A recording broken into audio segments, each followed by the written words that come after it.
segment 7.2. Let's continue our discussion of implementing strategies. So we've discussed in the past lecture a little bit about whether it's a broad claim or a narrow claim. Let's talk a little bit more about that in this lecture. How do you define exactly the terms and bounds of a claim?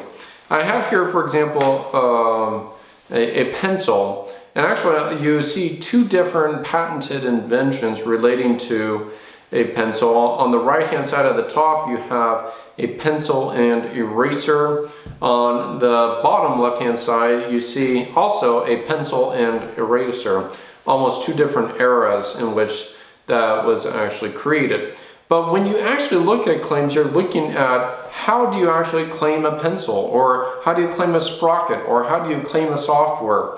What are the parts? And so what you do is you break down the invention into specific parts. So you might have, if we're talking about a pencil, you would first take a step back and say, okay, there's a cylinder of wood, or there's some type of wood. Let's say that's not even cylindrical in shape. It might be a square in shape. So we have a piece of wood, we have a filament within the wood, and that filament allows the pencil to then write on another surface. So it's that filament that when you actually press it against another surface that is transferred to this other surface such that some marking can actually occur. So that filament is rigidly contained within the wood structure itself, and attached to the wood structure may be removable, may be permanent, may be some type of an eraser substance, usually made out of rubber or something to that effect, that will allow you to erase whatever was written using the filament within the wood. So when you're thinking about it, again, we have a piece of wood, we have a filament, and we have some type of eraser assembly system on the back. If we were doing a core technology type focus, we would do a very narrow construction of these elements. So for example, we would have a writing instrument. So it's not just some object, it's a very specific writing instrument itself. We have an elongated cylindrical rod of graphite. So we actually define what that filament is within it. We may have, to connect the two together, we may say the wood is surrounding the graphite and that there is some rubber erasure on the end. And so the idea here, and from your point of view, you may say, well, how is this narrow? This is exactly what it is that a pencil is. And the answer is yes, it is. But again, what happens if we start taking a look at other ways in which this pencil may be embodied? And that is when we look at offensive and defensive type use. So can we broaden the form? So rather than being a writing instrument, it may just be some object. Rather than being an elongated cylindrical shape, what if we just have no shape that's actually defined? The composition may be broadened. So rather than defining graphite or rubber or something to that extent as well, can we just go ahead and give different alternatives as to what it is the composition may include? So for example, here would be a core technology type claim where we have a writing instrument consisting of and comprising are two different types of claiming techniques. Just recognized for purposes of our discussion, consisting of is very narrow. It doesn't allow for modification. So we have an elongated cylindrical rod consisting of graphite. We have an elongated hexagonal rod consisting of wood. And then the hexagonal rod surrounding an outer diameter of the cylindrical rod. So we have this inner filament, the cylindrical rod of graphite, and then we have a wood structure that's a hexagon in shape that surrounds the graphite. And then we have a cylindrical aluminum cylinder extending from one end of the hexagonal rod, try saying that 10 times fast, and defining a hollow interior volume. So you have some aluminum structure that's on one end of this pencil, and it has a hollow interior, and then you put a cylindrical rubber erasure within that interior.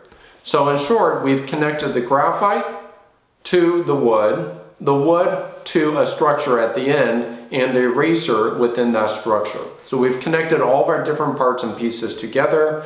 We've described what the shape is. We've described what the composition is. Let's take a different look at a different type of a claim, an offensive defensive claim. We have a product comprising of an inner portion. Okay, we don't say the shape, we don't even say the composition, we just simply say there's an inner portion. We have an outer portion coupled to the inner portion. Okay, so we have an outer portion that is somehow connected to this inner portion, and the inner portion is configured to mark a surface. Well, I think if we took a step back, we would ask the question, first off, do we even need an eraser? And if we're doing an offensive type defensive claim, we may say, well, no. If we're trying to claim the core idea of a pencil, maybe having an eraser is really not even needed. And not only that, but maybe we can broaden out the shape, broaden out the composition. Now, you may be saying, well, doesn't almost anything may be included as an inner portion and an outer portion. You may be saying, maybe I'm infringing. I have an outer portion, which is my skin, and my inner portion are my organs. And my inner portion, let's say blood within, can mark a surface. So we're all infringing this to a certain extent. And the reality is that you need to be very careful when you do offensive, defensive type claims. Because if you go overly broad, you may now suddenly be opening the door to invalidity. And not only that, but the claim here may not necessarily be consistent with the invention as it was initially intended. So I purposely do a very broad claim here so you can see the extreme, that on one hand we have a very narrow definition as to what the pencil is. On the other hand, we may take a very broad approach to looking and viewing at the pencil. And when you do claims, you need to be cognizant of both. And like the three bears, you don't want it overly narrow and you do not want it overly broad. And you want that middle ground so that you capture as much detail as needed while still making it as applicable to the market as possible as well. You can see here that, for example, on the left-hand side, the left arrow, I indicate a core technology claim, and on the right-hand side is offensive defensive claiming. And this table is based off of Professor Frommer, the construction of different ways in which we can actually claim. On the left-hand side, she calls it central claiming. Consistent with my terminology, it's core technology type claiming. And you can see how it is that her claim would actually include an instrument made out of sterling silver. So again, we're defining the composition. And having a handle, so now we're actually defining parts. Having attached to 4 prongs, so we actually specify exact structural elements for piercing and carrying food. So we give some function to what it is that is actually there. The right-hand side, she talks about peripheral claiming, which would correspond with, as we've discussed, offensive, defensive claiming. And that claim may be an implement. Now, and she puts in parentheses having a handle attached, but that may not even be necessary. So an implement having 2 or more prongs used for eating or serving food, or for raising, carrying, piercing, or digging. And she gives all these different potential adjectives that could be used as verbs that may describe what is actually being implemented. So she has not indicated an exact number of prongs in it, just 2 or more. She doesn't specify the composition, what it's made out of. She doesn't really even define the shape as far as how it actually even looks. Now, I would indicate that even on the central claim or core technology side, she doesn't necessarily define the shape here. If the shape is not integral to the functionality, then it may not necessarily be needed. But in short, you can see that on the left-hand side may include one particular type of applicability in the market, whereas on the right-hand side, there may be a variety of different utensils that would be applicable. And so this would have much greater applicability to the market itself. So in implementing strategies and when you're in analyzing patents in particular, you want to look at what type of claims do you have? Do you only have a narrow construction type claim? Or let's assume that in the patent portfolio you have an initial patent that was granted and you might have 2 or 3 continuations. And that initial one may be a core construction or a narrow type construction of the core technology.